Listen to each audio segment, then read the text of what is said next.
Hey, welcome back to Evil's Comics. This guy right here is Evil Mike, and I got a review for you from DC Comics under their black label. This is Batman and the Joker, the Deadly Duo, issue number 1. This is the Marc Silvestri and Arif Prianto cover. It was just the cover A.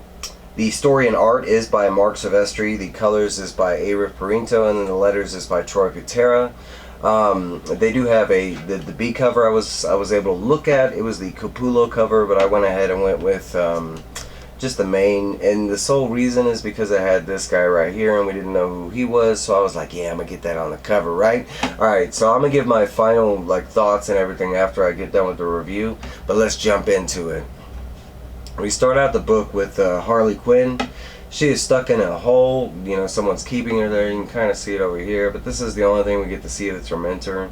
And she's down there playing with rats, being all crazy like Harley Quinn's supposed to, but basically this guy is asking if, or person I should say, because we don't know if it's a guy or girl, but basically asking if Mr. J is going to come for her, and of course in Harley Quinn fashion she's like, yeah, Mr. Puddin's going to come and rip you in a billion pieces. And okay, so we jump over to the Bowery with Detective Harvey Bullock, and at the moment he is at a crime scene. The cops have already come through and investigated. Batman ends up showing up, but this is a SWAT team member, or a GCPD ex-SWAT team, something like that, that has been not only murdered but brutally murdered. They kind of find some different pieces of the clues, but they basically show that he was playing a card game, and it seems like he wasn't alone because Harvey Bullock pulls the Joker card. After that, they start going through the room, and Batman notices instantly some weird things. The guy was murdered and he was pulled apart, not with weapons or tools or whatever, but literally with brute force. They find different pieces of him. They find his torso over here. They do find part of an arm and a hand, and you can kind of tell that he was literally ripped apart. They do, him being a SWAT team member, Batman notes that he did get shots off, and it seems like every shot did hit the target, which Batman notes as something weird. Not only was the guy super strong, but he was able to take point blank shots from not only a Magnum.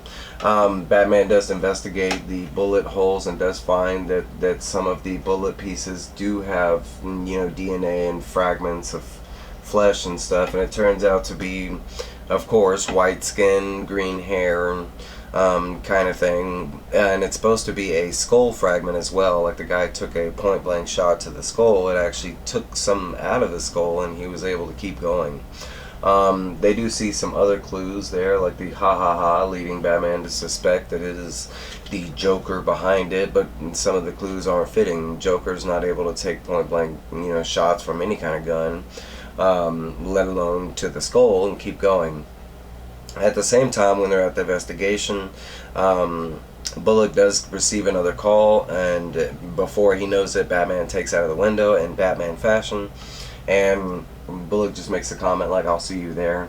We do get to see Batman kind of crack a joke, talking about how Nightwing doesn't think, or Robin doesn't think Bruce Wayne has a sense of humor. He does this whole thing where he flies off a thing and sees this group of cops, and Batman kind of tells us that this group of cops is a bunch of bad group of Gotham City policemen, and that's kind of why he swoops down and flies right over their heads to scare them. They do show us another part of the story. They catch us up with Catwoman, and she sees the bat signal going on, and she mentions that certain people that would be using the bat signal are not there right now, so she's kind of staying out of Gotham. She sees it as a bad sign, kind of thing.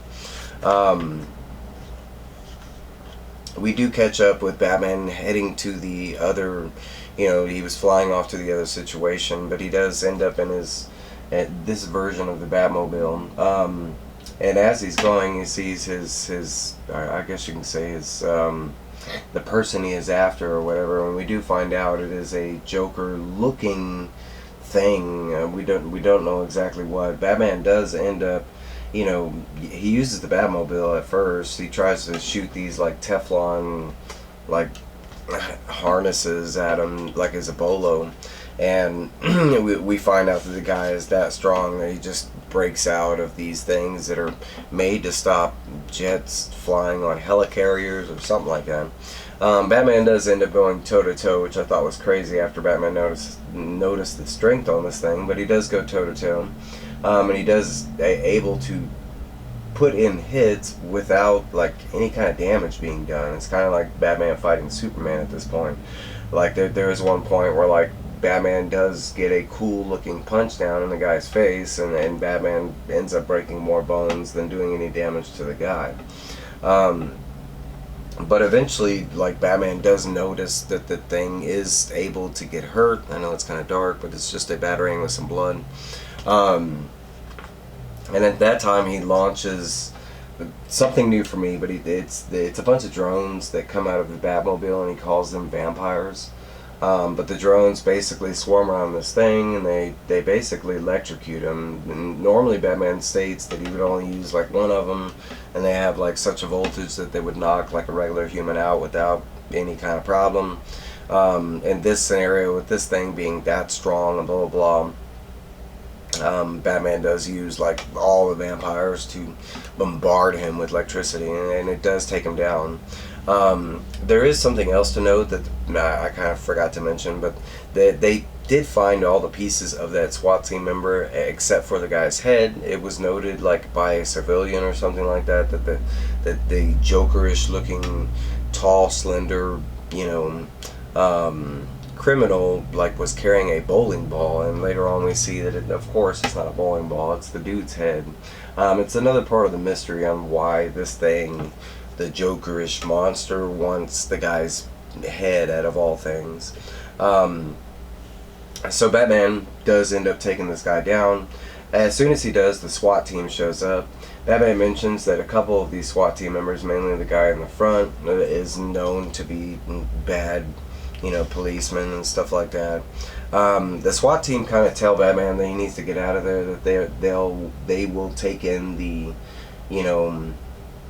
and the monster or whatever now that he's on the ground. Batman kind of mentions that he's briefly kind of comatose, that he doesn't know how long he's going to stay down, and he kind of keeps mentioning to the SWAT team like, y'all need to stay back, let me finish this, and I'll hand him over, but the SWAT team is just being aggressive towards Batman, like, telling him if he doesn't get in the way, they're going to open fire on him and the other guy.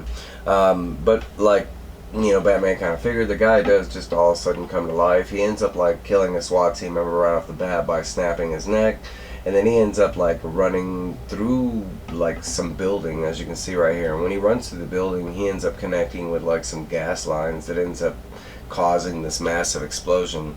Batman ends up saving a lot of the innocent civilians that are there, but as far as the SWAT team and the police, like later on it's noted that it does say that like one officer died, which would have been the one officer that the monster killed, but it does say that like 26 other officers are injured or something like that.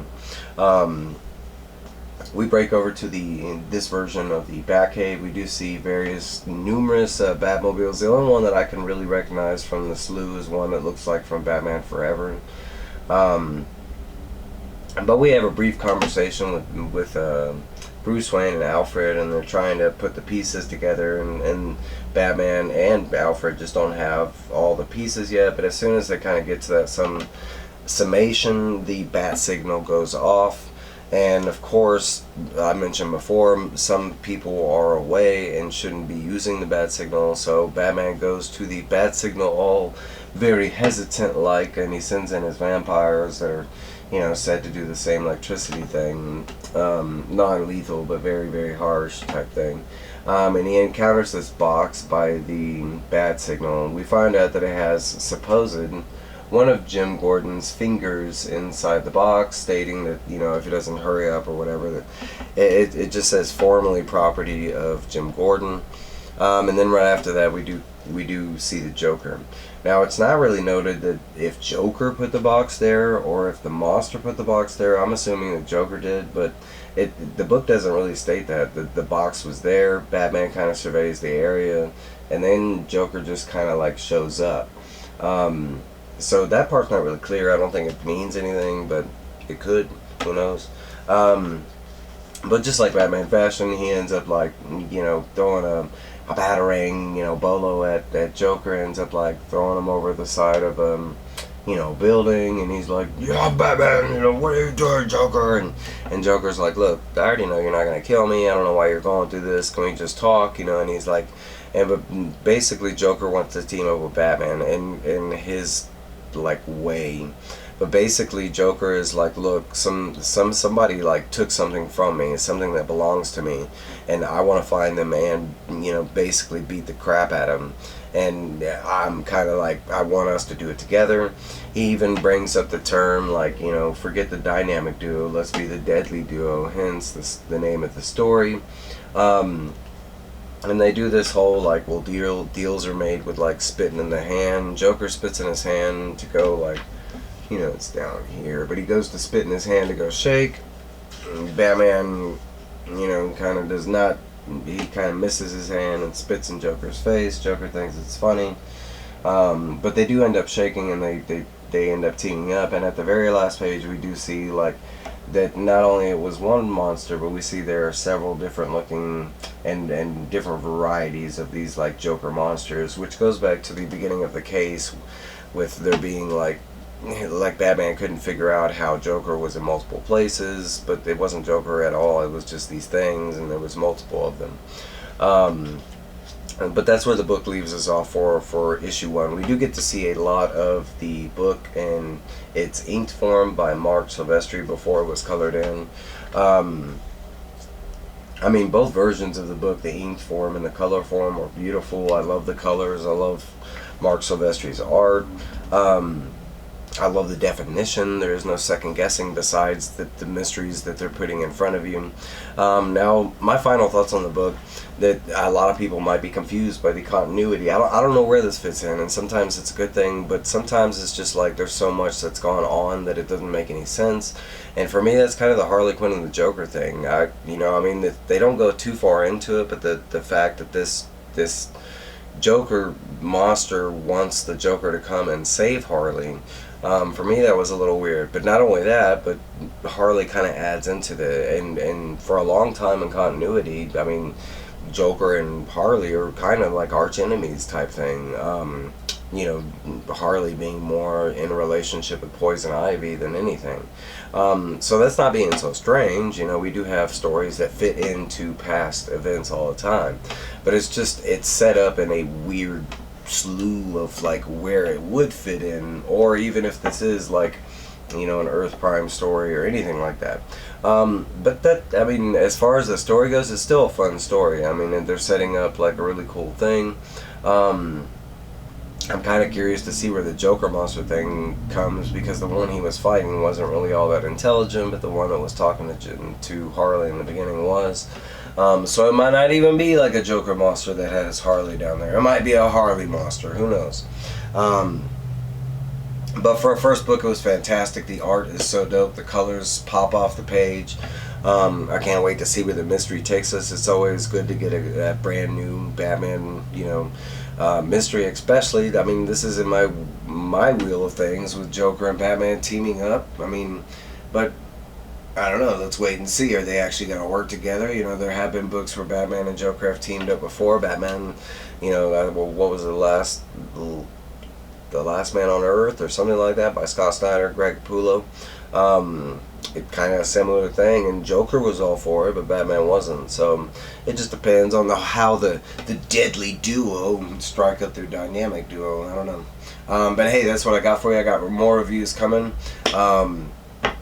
And be on the lookout for that. If you have any suggestions, let me know. Please like, comment, subscribe, all that good stuff, and I will let y'all guys go.